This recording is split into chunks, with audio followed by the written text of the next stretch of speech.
Anak itu cepat sekali akrab dengan orang yang mau bercanda dengannya. Kenapa anak-anak lebih akrab dengan ibu daripada ayah? Karena yang paling sering bercanda ibu. Ayah ada kalanya tidak sempat bercanda, pergi pagi pulang pagi, atau pergi sore pulang sore. Ternyata Nabi itu sangat romantis dengan anak-anak. Tapi tidak semua tempat, Pak. Kalau di masjid itu harus tegas-tegas sikit.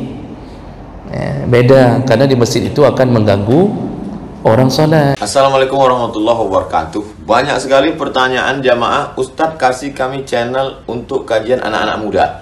Di antara anak muda berasal dari Aceh, luar biasa.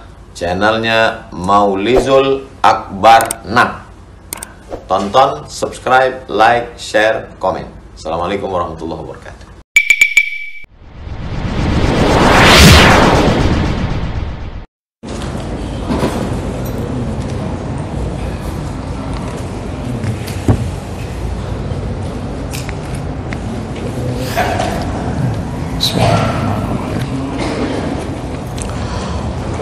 Assalamualaikum warahmatullahi wabarakatuh. Alhamdulillahirabbil alamin. Wa bihi nasta'in ala umuri dunya waddin. Asyhadu an la ilaha illallah wahdahu la syarika lah wa asyhadu anna Muhammadan 'abduhu wa rasuluhul karim. Allahumma shalli wa sallim ala nabiyyina wa sayyidina al-Mustafa Muhammadin wa ala alihi wa ashabihi ajma'in. Amma ba'd. Rabbi shrah li sadri wa yassir li amri wa hlul 'uqdatam min lisani yafqahu qawli. Segala puji bagi Allah, kemudian salawat dan salam pada Rasulullah, pada keluarga dan seluruh sahabat-sahabatnya. Bapak-bapak dan ibu-ibu jamaah salat maghrib dan isya yang Allah muliakan insyaallah. Kita sedang membahas tentang adab ketika berjumpa, bertemu dengan anak-anak. Dan di pertemuan kita yang terakhir kita sudah membahas salah satu daripada adab ketika kita bertemu dengan anak-anak, disunnahkan untuk mencium mereka. Sunnah hukumnya mencium mereka. Dan ini berdasarkan amalan Nabi sallallahu alaihi wasallam. Nabi bertemu dengan anaknya atau anak-anak sahabatnya, dia menciumnya. Para ulama mengatakan bahawa sunnah mencium di ubun-ubun atau di kening atau di pipi atau di tapak tangannya, dan sambil mencium bacalah doa untuk keberkahan dan keselamatan untuknya. Kita mungkin tidak sadar bahawa ketika hidup mengikuti apa yang diberi petunjuk oleh Nabi ini, dan mungkin inilah yang membuat anak kita hari ini menjadi anak yang saleh, berbakti, tidak pernah melupakan orang tuanya di saat senang dan susah. Itu hasil daripada kasih sayang kita ketika bertemu dengannya kapanpun, dimanapun. Maka Bapak Ibu yang Allah muliakan, sekali lagi sebelum kita melanjutkan, biasakanlah mencium anak, terutama anak kandung, pergi sekolah, pulang sekolah. Ketika kunjung ke pesantren, jangan hanya sekedar dia mencium tangan kita, sempatkanlah mencium ubun-ubunnya atau keningnya. Baik, kita lanjutkan berikutnya, yaitu ketika bertemu dengan anak-anak maka disunnahkan melakukan muda'abah, muda'abatuhum, disunnahkan untuk memberi kesempatan untuk bercanda artinya candailah anak-anak. Jadi kita kan kalau sama orang besar, kalau teman akrab, sering kita bercanda, ketemu, bicara akrab, bercanda, baru pergi. Kalau bicara dengan orang yang kurang akrab, mungkin hanya sekedar salam. Dengan anak-anak, kitalah yang disunnahkan untuk memulai candaan itu. Jadi ketika bertemu, jangan seperti bertemu dengan orang tua, kaku begitu saja, jangan. Sempatkanlah bicara dengan mereka, lalu bercandalah dengan mereka, dan itu akan menimbulkan kasih sayang, segannya mereka, hormatnya mereka, dan kenangan indah yang diingat oleh mereka. Jadi anak-anak itu cepat sekali akrab dengan orang yang mau bercanda dengannya. Kenapa anak-anak lebih akrab dengan ibu daripada ayah? Karena yang paling sering bercanda ibu. Ayah ada kalanya tidak sempat bercanda, pergi pagi, pulang pagi, atau pergi sore, pulang sore. Atau kadang-kadang ada model ayah enggak pergi-pergi, pagi tidak pergi, sore tidak pergi. Tetapi Masya Allah, terlalu kaku dalam hidup bersama anak-anak. Anak-anak pun takut kalau melihat beliau. Wajahnya pun menakutkan, ditambah dengan kumis melintang panjang, mata melotot, anak amin madum di pelung punya katuk banyak. Padahal sunnahnya adalah bercanda. Dan ini dilakukan oleh Nabi SAW. Banyak hadis Pak yang mungkin kita selama ini tidak menyadari. Nabi itu kalau bertemu dengan anak-anak sering bercanda. Di antaranya ada beberapa hadis, di antaranya ketika Nabi bercanda dengan istrinya Aisyah ketika Aisyah masih berumur anak-anak. Dalam pandangan yang paling masyhur, Rasulullah sallallahu alaihi wasallam menikah dengan Aisyah. Itu terjadi akad ijab kabul umur Aisyah 6 tahun. Dan itu hadis dari Aisyah sendiri. Aisyah yang mengatakan bahawa Rasulullah menikahinya dan beliau adalah seorang perempuan yang masih berumur 6 tahun. Namun Rasulullah tidak mendatangi Aisyah, tidak berkumpul dengan Aisyah sampai Aisyah beliau, yaitu beliau berkumpul dengan istrinya ini di saat umur Aisyah 9 tahun. Itu dalam salah satu hadis yang masyhur. Bapak Ibu yang Allah muliakan, Aisyah dalam salah satu riwayat, yaitu hadis riwayat Bukhari dan Muslim, itu menceritakan bagaimana ketika Nabi menemuinya, ketika Rasulullah datang ke rumah Abu Bakar menemui Aisyah. Kata Aisyah radhiyallahu anha, kuntu al'abu bil banan 'inda Nabi sallallahu alaihi wasallam. Ini sudah menikah nih. Jadi umurnya masih anak-anak, tapi Nabi tidak berkumpul dengan Aisyah, artinya tidak mendatanginya sebagai seorang istri karena menunggu masa beliau. Kata Aisyah, kuntu al'abu bil banan, aku dulu ketika masih berumur awal-awal pernikahan masih anak-anak, aku bermain boneka, kata Aisyah. Jadi dari dulu sudah ada boneka. Al-banan itu boneka, sering dinamakan dengan banan dari bintun, itu karena biasanya bonekanya boneka perempuan.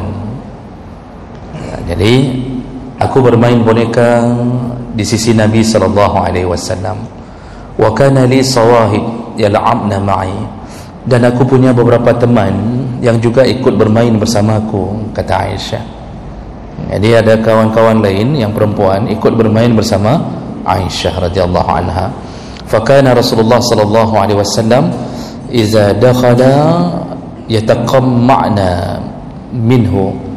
Ketika aku sedang bermain dengan sahabat-sahabat yang lain yang seumuran, kalau Rasulullah datang, semua sahabat-sahabat yang lain itu lari menyembunyikan diri, kata Aisyah. Ini maling, malu kepada Rasulullah. Lalu kemudian fayasrabahunna ilayya fayal'abna ma'i. Nah, kemudian ternyata Rasulullah memanggil kembali.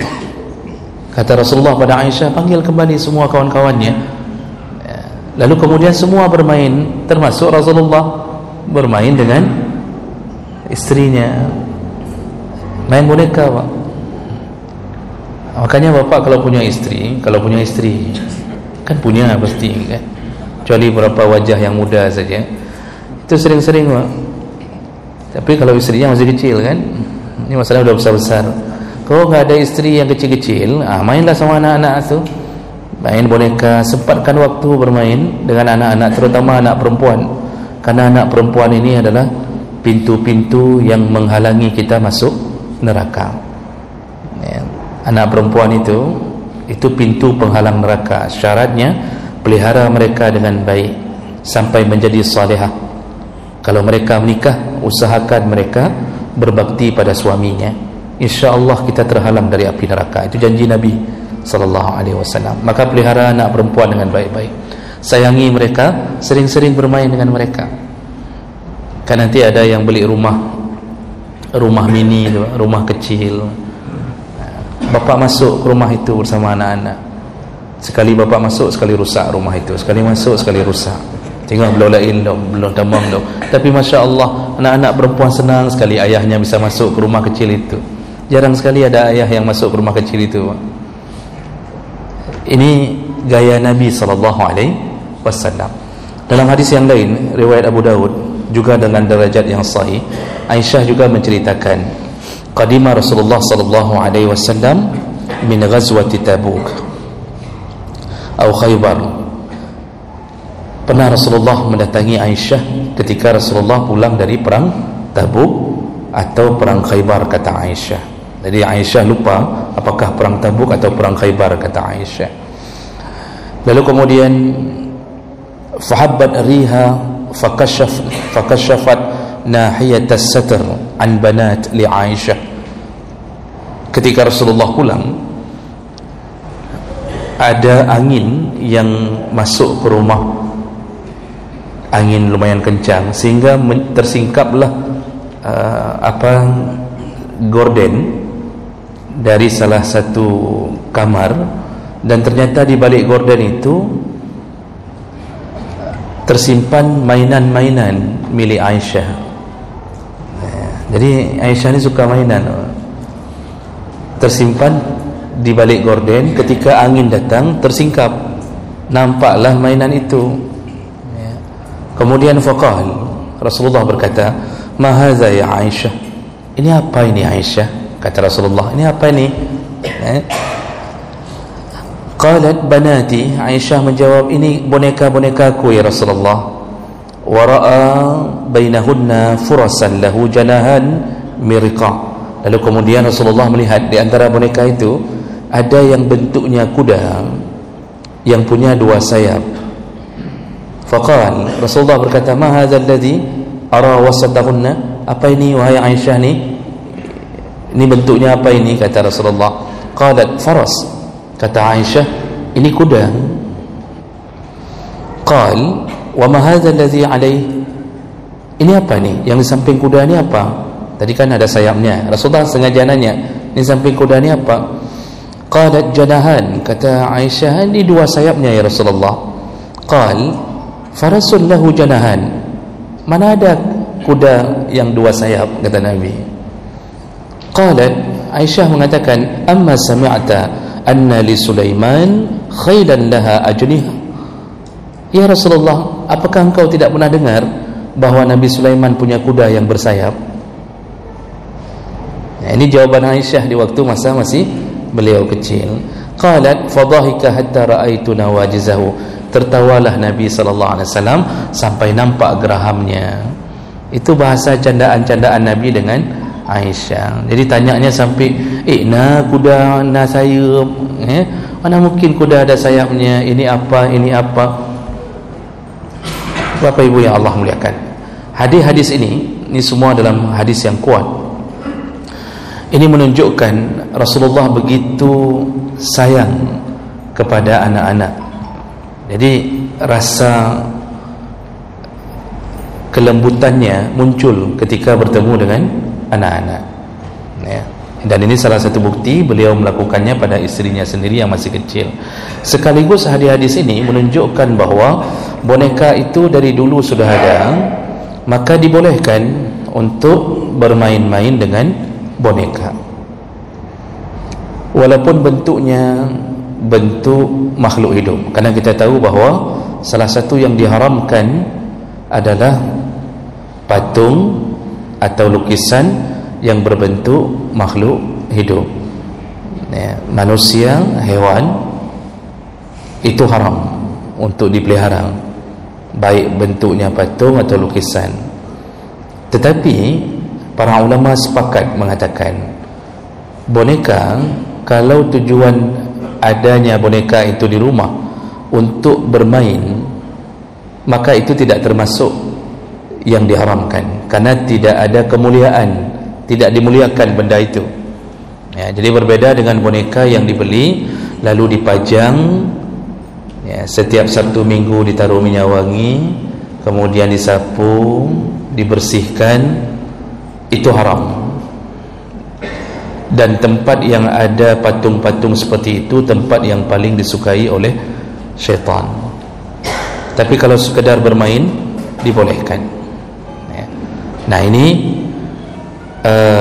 Bapak Ibu yang Allah muliakan, salah satu daripada kebiasaan Nabi bersama anak-anak ketika bertemu. Dalam hadis yang lain, hadis dari Mahmud bin Rabi'ah, hadis riwayat Bukhari, Mahmud bin Rabi'ah pernah berkata, aqaltu minan nabi majjatan majjaha fi wajhi wa ana ibnu 5 sinin min dalwin. Kata Mahmud, aku sangat teringat bahawa ketika umurku 5 tahun, ana ibnu 5 sinin, ketika umurku 5 tahun, Rasulullah pernah menyemprotkan air ludahnya ke wajahku, bahkan seluruh wajahku,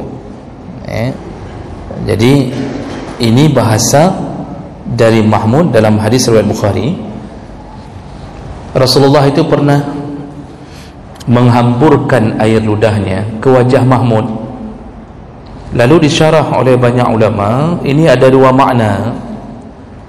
Jadi ini bukan penghinaan, tetapi yang pertama maknanya adalah liyubarik. Rasulullah ingin memberi keberkahan melalui air ludahnya. Karena kita tahu bahawa seluruh bahagian dari tubuh Rasulullah itu bahagian mukjizat. Air ludahnya salah satu. Dan itu berapa hadis menyebutkan. Di antaranya, ini hadis-hadis yang kuat, pernah Rasulullah mencari-cari Ali untuk diberikan pedang sebagai pengganti komando dari Rasulullah. Rasulullah bertanya, di mana Ali? Lalu para sahabat mengatakan, dia sakit ya Rasulullah. Sakit apa? Kata Rasulullah, sakit mata ya Rasulullah.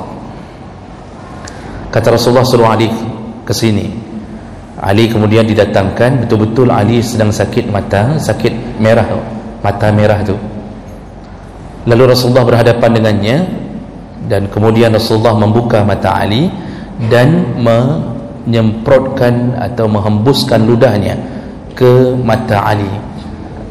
Perawi hadis mengatakan, ketika disemprotkan oleh Rasulullah ludahnya, Ali langsung di situ juga sembuh seperti tidak pernah sakit mata.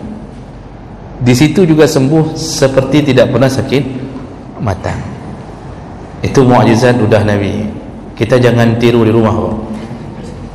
Kita semprot ke mata orang yang sedang sakit, buta alinya. Karena kita tidak punya mukjizat itu. Dalam hadis yang lain dari Jabir bin Abdullah, dan ini sering saya sebutkan tapi sekedar pengingat ulang, di mana Rasulullah meludahi anak-anak, itu salah satunya untuk memberkahinya.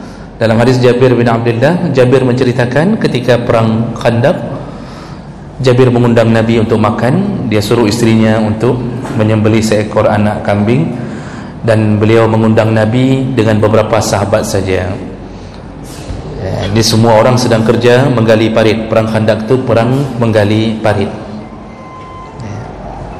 Kata Jabir, ya Rasulullah, datanglah ke rumahku makan siang, tapi hanya dengan beberapa orang saja karena makanan terbatas.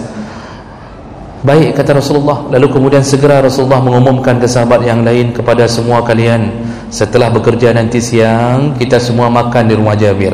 Yang kerja ada 1000 orang. Terkejut Jabir, bingung Jabir. Jabir berkata di hatinya, kapalo taundang bedung dua gundang mendung di Rasulullah. Kata Rasulullah, tenang wahai Jabir, nanti kalau sudah hampir masak panggillah aku. Nah, ketika hampir masak dipanggil Rasulullah, dan Rasulullah kemudian membuka tutup rice cookernya Jabir, kemudian diludahinya gandum itu, lalu dia buka tempat masak kambing, diludahinya. Dan apa yang terjadi? Jabir melanjutkan cerita, akhirnya semua sahabat makan di rumahnya. Setelah semuanya makan, di ujung hadis Jabir mengatakan, kubuka kembali tempat gandum itu, tidak berkurang sedikit pun. Kubuka kembali tempat kari kambing, kuah belangong itu, tidak berkurang sedikit pun. Sedikit pun tidak berkurang. Setelah hampir mencapai 1000 orang makan di rumahnya. Itu mukjizat Nabi SAW. Tapi ini khusus pada Nabi. Jangan ditiru. Jangan bapak panggil ustaz, jangan panggil Tengku Imam. Nejak rumah ulung siap neludah siap kuah belangong lung. Tolong ludahi kuah belangong saya sebentar ustaz. InsyaAllah satu kampung bang, semua berpenyakit. Kiban sakit pak ustaz, yang kemenang ke kampung penyakit. Itu tidak bisa ditiru. Itu khususan pada Nabi SAW. Di sini kata para ulama, Mahmud dengan bangga mengatakan, ketika umurku 5 tahun aku berjumpa Nabi. Nabi meludahi lalu melumuri ludahnya ke wajahku. Nah, ini maksud pertama. Maksud kedua adalah muda'abah, kata para ulama. Nabi itu suka bercanda dengan anak-anak, sambil mendoakan dengan keberkahannya dia bercanda. Nah, jadi ketika bahasa Arabnya disebutkan di sini majjaha fi wajhi, majjun, itu disebutkan bahwa maksud majjun la yusamma majjan illa iza kana an bu'din. Tidak disebut majjan kecuali ludah itu disemprot dari jauh. Jadi bukan dekat dulu sini, dari jauh puh. Kata Rasulullah tadi, maksudnya bercanda dengan anak ini sekaligus memberkahinya. Nah, begitu Nabi SAW. Juga ini khususan pada Nabi. Yang kita ambil pelajaran adalah Nabi itu suka bercanda dengan anak-anak. Kita jangan tiru ini, Pak.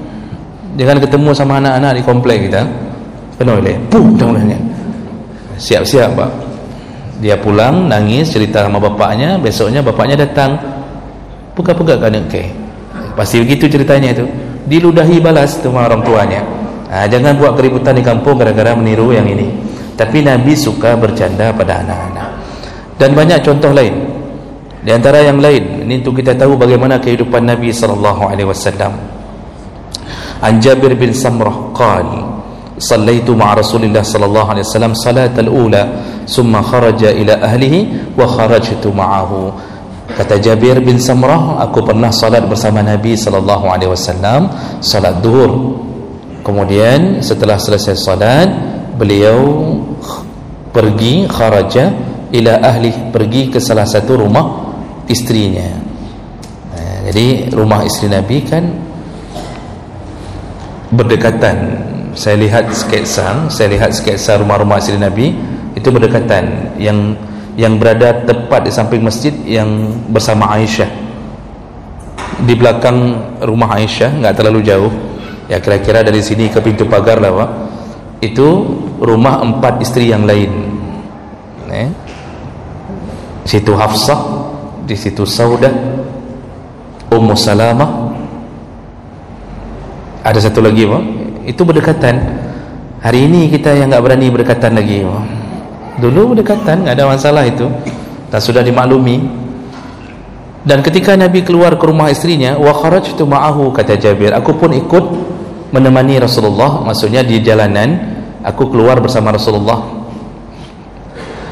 Fastaqbalahu wildan faja'ala yamsah khaddai ahadihima wahidan.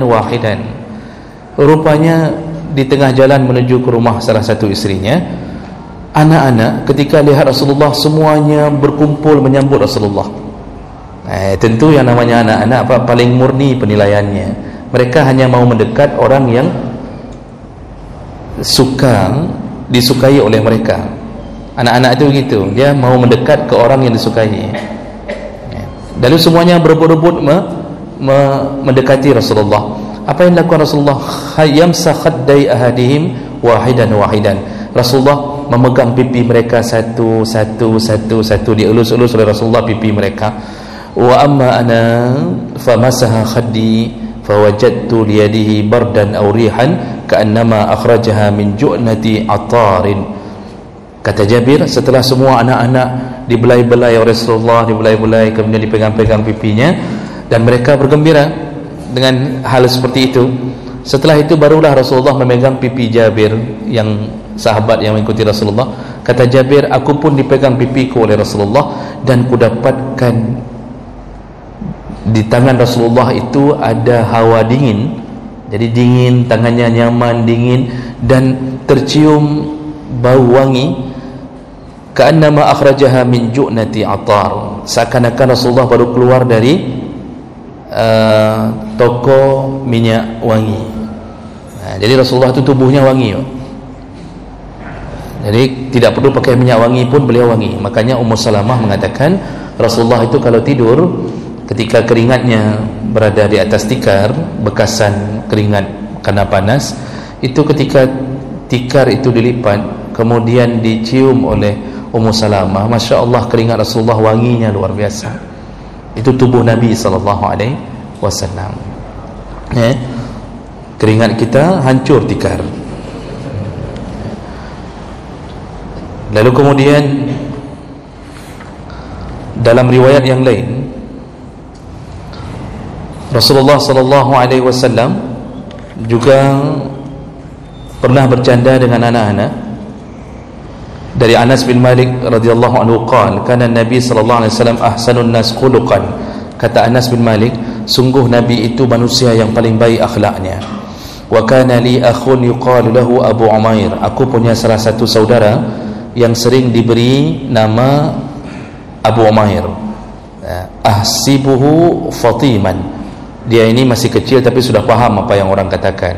Jadi hampir mumayyiz.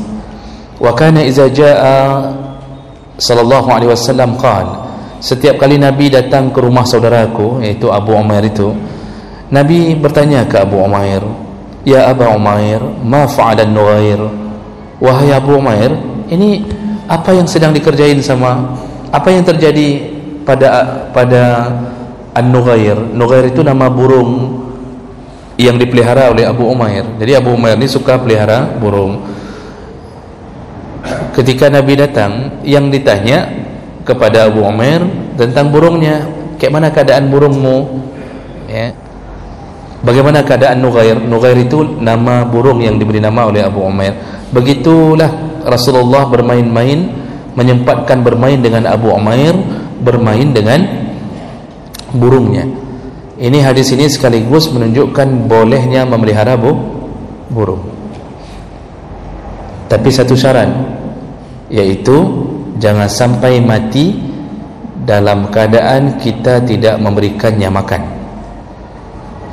Jadi kita pergi haji, burung yang dipelihara mati semua, kita pulang haji, insya-Allah bukan mabrur, insya-Allah haji langsung dalam neraka. Hati-hati memelihara binatang, ya. Dibolehkan pada binatang-binatang yang tidak berbahaya, namun syaratnya jangan sampai mati di tangan kita yang sifatnya kita tidak berikan makan. Kebolehan ini bukan sunnah, Pak. Lebih bagus jangan pelihara. Kebolehan bukan sunnah, lebih bagus jangan pelihara. Baik. Kemudian satu lagi sebagai bukti bahawa Nabi suka bercanda dengan anak-anak, iaitu salah satu hadis riwayat Bukhari, pernah terjadi a'ta Rasulullah sallallahu alaihi wasallam asy-syarab li ghulamin saghir an yaminihi qabla al-ashyakh fa an Sahal bin Sa'ad. Jadi hadis ini tentang Rasulullah pernah bercanda dengan anak-anak yang sedang duduk di sebelahnya. Jadi hadis diriwayatkan oleh Sahal bin Sa'ad qal utiyan nabi biqadahin fashariba minhu.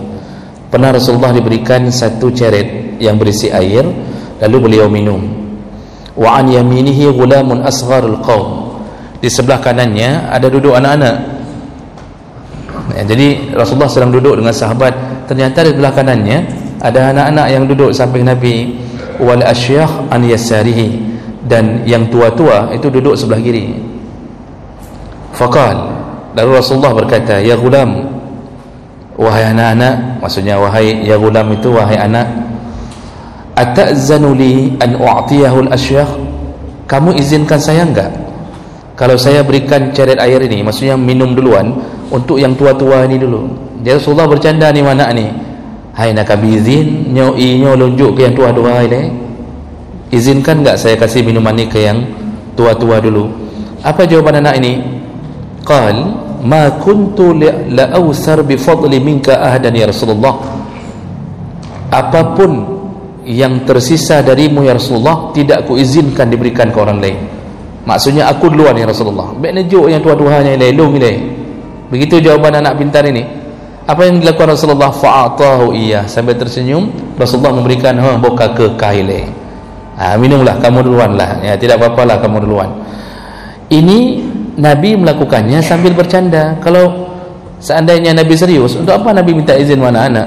Ini Nabi bercanda, hai, boleh saya kasih ke yang tua-tua dulu. Anak itu enggak mau, harus dia duluan. Nabi ternyata memenuhi hasratnya, diberikanlah minuman itu kepada si anak tadi. Bapak Ibu yang Allah muliakan, semua hadis ini menunjukkan apa? Ternyata Nabi itu sangat romantis dengan anak-anak. Tapi tidak semua tempat, Pak. Kalau di masjid itu harus tegas-tegas sikit, beda, karena di masjid itu akan mengganggu orang solat. Jadi jangan di masjid kita perlakukan waktu anak-anak ribut, lalu kita datang, kita bercanda, lalu kita elus-elus kepalanya, kita bilang enggak apa-apa nak, ribut aja terus, ya. Ini biasa, masjid ini punya kita, masjid ini punya Allah. Enggak apa-apa kalau ada yang marah-marah, kasih tahu Pak Wah ya, biar Pak Wah tendang orang yang marah itu misal. Ini salah, Pak. Jadi bukan tempatnya di masjid. Masjid itu harus tegas. Jangan sampai mereka terbiasa menjadikan masjid sebagai tempat keributan. Jadi cara tegasnya itu tanpa bermaksud untuk menyakiti. Jadi tinggal berdiri saja satu orang, ingatkan beliau, kalau sudah azan jangan ribut, nanti habis keluar main lagi kita. Itu harus terbiasa. Walaupun benar bahwa masjid jangan dijauhkan dari anak-anak, benar, tetapi jangan sampai hancur masjid gara anak-anak. Kan kita sudah bacakan hukum dari pandangan para ulama tentang bagaimana keadaan anak-anak yang datang ke masjid untuk membuat ribut. Semuanya melarang, semua ulama melarang itu. Maka kita orang tua yang harus pintar-pintar mendidik anak-anak. Kalau ke masjid jangan buat ribut. Kalau ribut, ini terakhir kamu di masjid dan terakhir kamu berada di dunia ini, nak. Kemarin abangmu sudah mati satu, tunggu kamu berikutnya. Hanya lagi-laginya mentang takun, bang, yang sik kebut kan. Baik. Ini yang menjadi pelajaran kita pada malam ini. Jadi anak-anak itu dicium kalau ketemu, lalu sempatkanlah untuk bercanda dengan anak-anak, baik anak kita maupun anak saudara-saudara kita. Jadi jangan ini kali, Pak. Maksudnya apa? Baik tak dapat tuhara menganak min. Jangan kita terlalu mempertuakan diri, yang terjemahnya. Jangan ketika anak-anak sini udah salam sama Pak Wah, udah salam belum? Kurang ajar, salam belum? Jangan begitu, Pak. Dia datang saja mudah dia datang, Pak. Kita kemudian ada anak kuman, keponakan salah sedikit, langsung kita panggil. Begitu Pak boleh ke? Masih geduk benar kenging, Pak. Jangan begitu dengan anak-anak, benci Pak mereka. Memang waktu anak-anak mereka nggak bisa lampiaskan kebencian itu. Mereka cuma cerita sesama keponakan yang lain, kok luar pergi Pak Wahnya ke, cukup jijik saya lihat Pak Wah tu, mudah-mudahan dia cepat mati ya Allah, sebelum 2024 dia cepat mati ya Allah. Begitu-begitu doa anak-anak tu kita, Pak. Karena bencinya, melawan tak berani. Kapan dia berani lawan? Waktu kita sudah lemah, sudah tak sanggup lagi. Diajak sama anak adik kita, diajak keponakan kita juga, yuk lihat Pak Wah sakit dia. Begitu di situlah dicubitnya kaki kita, Pak, dijininya kaki kita, kacau, ada ubut, kadang-kadang pegang gelung. Semua mendoakan supaya kita bertambah-tambah sakit kita. Makanya jangan terlalu keras sama anak-anak. Dengan lembutnya kita ada kesempatan dakwah. Kalau kita lembut sering canda, ada kesempatan dakwah. Nak, yuk solat, yuk solat. Masya Allah, satu saja solat, seluruh pahala solatnya dia berhasil taubat di tangan kita. Gara-gara kita suka bercanda, semua pahala solatnya dilimpahkan Allah menjadi amal jariah bagi kita. Makanya ambillah kesempatan ini untuk hidup seperti Rasulullah, yaitu bercandalah dengan anak-anak, ya.